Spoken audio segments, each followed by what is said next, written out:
So let's go back to the housekeeper who you allegedly threw a phone at. I never had a jewel-encrusted BlackBerry in my life, by the way. Okay. Just a regular one. All right. It's not a joke, but I never have. Okay. But did you throw something at her? Yeah, I threw the phone. You threw the phone? Yeah. Okay. So tell me what it is in you that thinks you can throw a phone at someone. It's not a right thing to do. It's like basically I would see red after asking for so many times, and I just feel... Asking for what? Asking for whatever it is I was asking for. A pair of jeans, we hear it. Actually, it wasn't jeans. It Okay. wasn't jeans. But whatever it is that's in the house that I can't find. So what do you recall that incident with the housekeeper being about? If it wasn't about jeans and it wasn't a BlackBerry, a jeweled encrusted BlackBerry, what was it? What do you recall?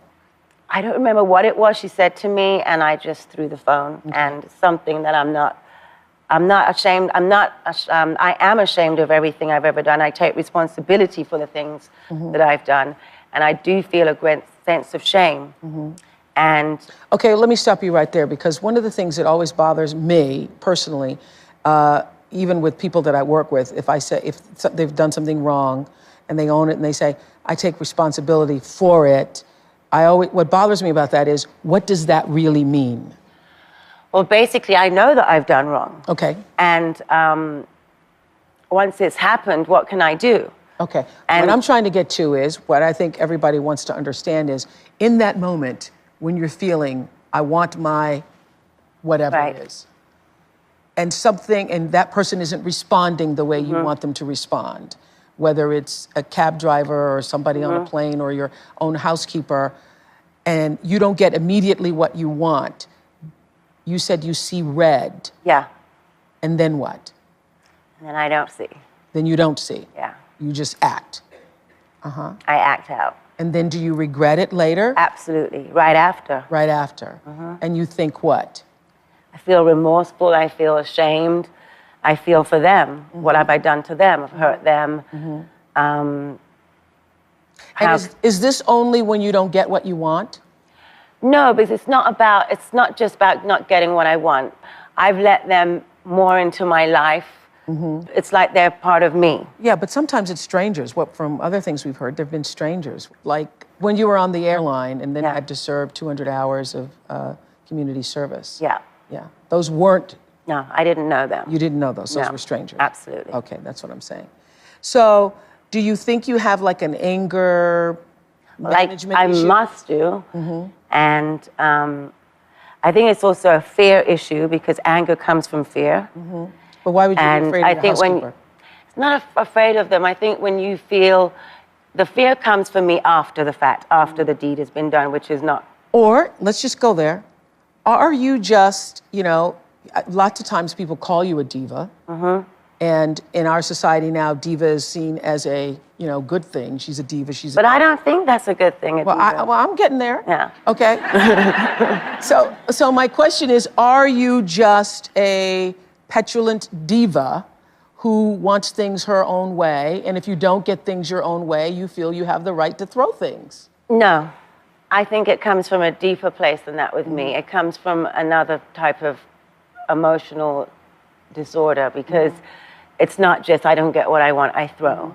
I don't know where it comes from. I don't know where I kind of do.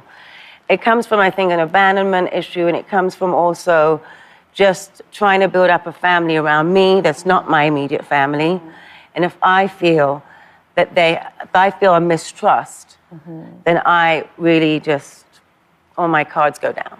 But the truth is, lots of people are Lots of people are abandoned. been abandoned and had mamas that didn't treat them well. And No, absolutely. Yeah. It's not an excuse. Yeah. I don't have an excuse for my behavior.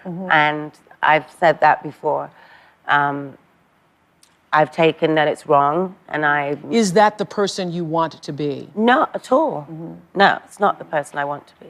So when you did the hours of community service, and you came in dressed like a supermodel every day, that was intentional, right? It was intentional because yes, it was intentional. And some people thought that was really great, and other people thought that it was you sort of... Exploiting, not just exploiting, but turning your nose up at the whole idea of community service, because if you're going to come dressed in your... Well, basically what it was, I was working as well. I was doing a shoot. I mean, I basically did not go with the first day of, I'm going to turn this into a fashion show. That was not my intention. That wasn't? No. It was simply, I'm going to go there and I'm going to do what I need to do. What did you have to do? Were you I really cleaned mopping off- the floor? I mopped the floor, I cleaned walls, In your I high cleaned heels? offices.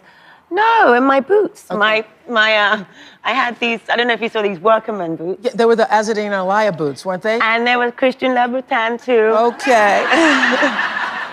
I always use those for mopping. There was, And so how long would you work all day? we'd work from 8 to 4. 8 to 4. Was that humbling for you? It was humbling. Was it humiliating for you? Yes, but that's my fault. And I didn't think about the humiliation part. I thought about this is what I have to do for what I've done. Naomi Campbell had reached model superstardom. But off the runway, no one knew she had a recreational drug habit that turned into a dangerous cocaine addiction. Naomi says her lowest point was showing up at a photo shoot so wasted she collapsed on her knees in wild and desperate sobs. In 1999, Naomi checked into rehab. After 2 years of living as a recovering addict, Naomi was exposed when a tabloid printed a photo of her leaving a Narcotics Anonymous meeting. Naomi sued the tabloid for invasion of privacy and actually won. Bravo to you. Bravo to you. We all would sue a lot more often, but it takes so much time and energy to sue. It took 3 years. Yeah, to use up your life to do that. Let's talk about the cocaine addiction. How did you first get introduced to the drug? Was it just a part of the lifestyle? No, because I actually first picked up cocaine at 24 years old. So I had been modeling a while, and I'd always been against it. And I found myself like doing 3 jobs a day. And I never, ever had to have a dealer, as you call them. It was always very easy to get handed to you whenever you wanted it. But at the end, it was a destroyer. I mean, it's really a devil's drug. When did you realize you had a problem? After Johnny died, because he died after Johnny Versace died, because in 1997, I was like, okay, I'm not gonna touch this because, I've lost Johnny and now I'm not gonna do it anymore. And then that year, so many other friends passed away. And I felt like I couldn't keep up with the grief. So I just started replacing it with drugs. And it's awful. You couldn't keep up with the grief, so you started replacing with the drugs. Yeah. Pretty profound, yeah. And what brought you out of it? It's my physical condition. Like, I showed up to do a job and basically collapsed. Just like you said, I could not stand. And a friend of mine, who's now become a counselor herself, great lady, who's from Norway, brought me to her house in Italy. I was in Italy when it happened. And she put down the number of the doctor, and she just said, look, I'm not gonna force you. You're a grown woman. If you wanna call him, the number's there. And she walked away. And about 10 minutes after she walked away, I went and I picked up the number and I called him. How long have you been sober now? I've been sober from drugs like 6 years, and sober from alcohol a year and a half.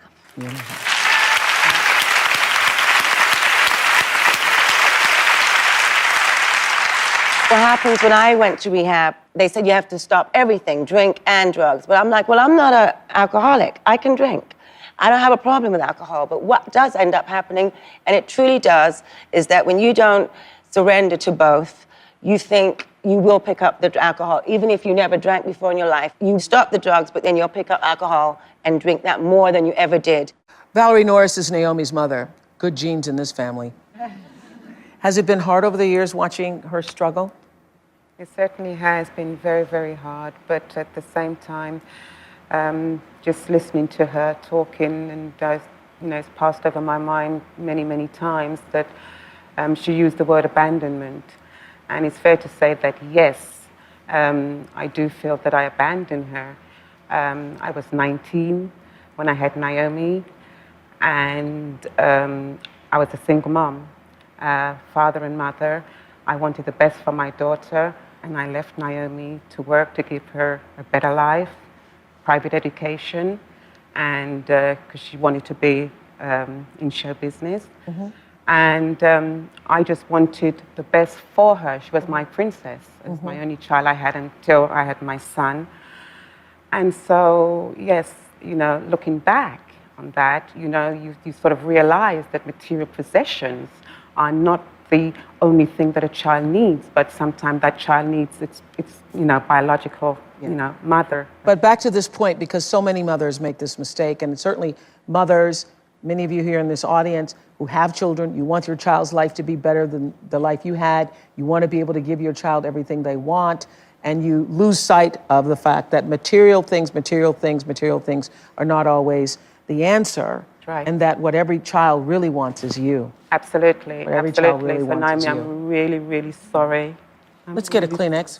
What are the cheers for? I don't know. You don't know? Let's take a little break. So let's talk about what just happened. A lot of tears.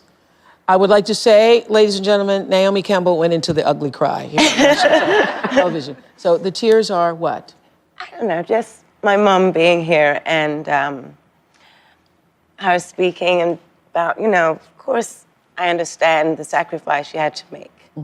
So for me, I guess, you know, I want to do better. I want to be a better person. I'm not proud of the things I've done in my life, and I'm striving to be a better person and to find peace